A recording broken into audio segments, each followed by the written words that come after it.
Faith is an adventure.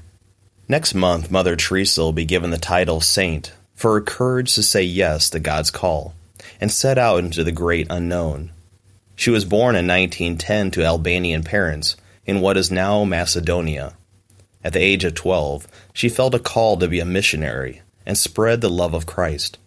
At 18, she made the difficult decision to leave home and to go to a new land. She joined the Sisters of Loreto, an Irish religious order that served the missions in India. After training in Dublin, she made her way to India in 1931 and took the name of Teresa after her favorite saint, Saint Therese of Lisieux. For the next 15 years, Mother Teresa taught geography and history to the daughters of wealthy families. But the suffering and poverty outside her classroom tugged at her heart. Teresa had a radical identification with the crucified Christ and found him in the faces of the tormented and suffering souls.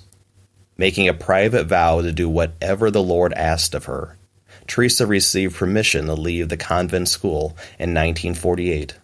She said, "I had to follow Christ into the slums, to serve him among the poorest of the poor."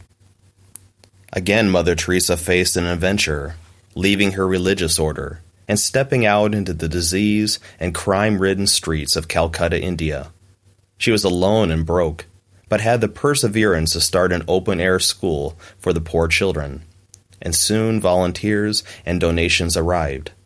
In 1950, Mother Teresa founded a new religious order, the Missionaries of Charity, to love and care for those souls nobody was prepared to look after. In our second reading, the letter to the Hebrews says, "Faith is the realization of what is hoped for, and evidence of things not seen." We are then presented with the greatest model of faith in the Old Testament, Abraham. Abraham's faith-filled response teaches us three things.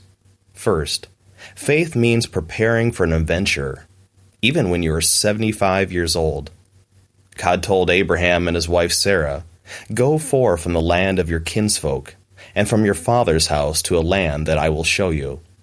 In other words, leave behind the stability of home for an unknown place. Faith is an adventure, because we do not know what we will encounter. And if God were to tell us up front every detail of the adventure, we probably wouldn't go. Second, faith means believing in the impossible. God promised the elderly Abraham and Sarah that they would have a child. What was their first reaction? Abraham fell on his face and laughed. God's promises often seem too good to be true. But if we can understand something, it is not a matter of faith. If it fits neatly into our past experiences or a concept of the world, then it is not faith.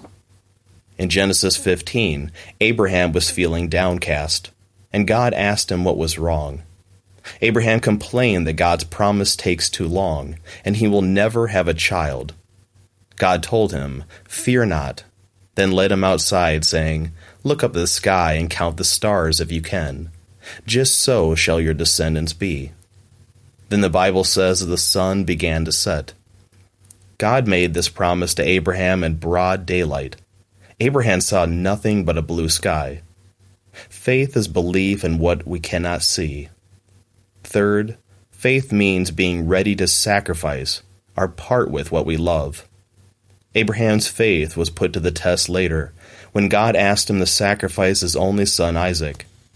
Imagine the emotions and feelings of regret. All of their married life, Abraham and Sarah had prayed for a child. In ancient times, people believed that they lived on through their children. Thus, God is not only asking Abraham for his only child, he is also asking Abraham to sacrifice his very existence and future. St. Padre Pio said, "The most beautiful act of faith is the one made in darkness, in sacrifice, and with extreme effort." On their way up the mountain, Isaac innocently asked what they were going to use as a sacrifice. Abraham simply replied, "God will provide."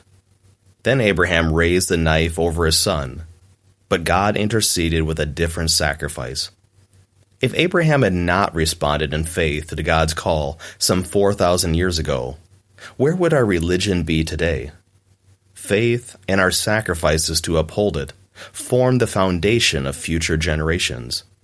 If Mother Teresa had not set out on the adventure of faith, countless souls would never have known the love of Christ in the midst of their suffering.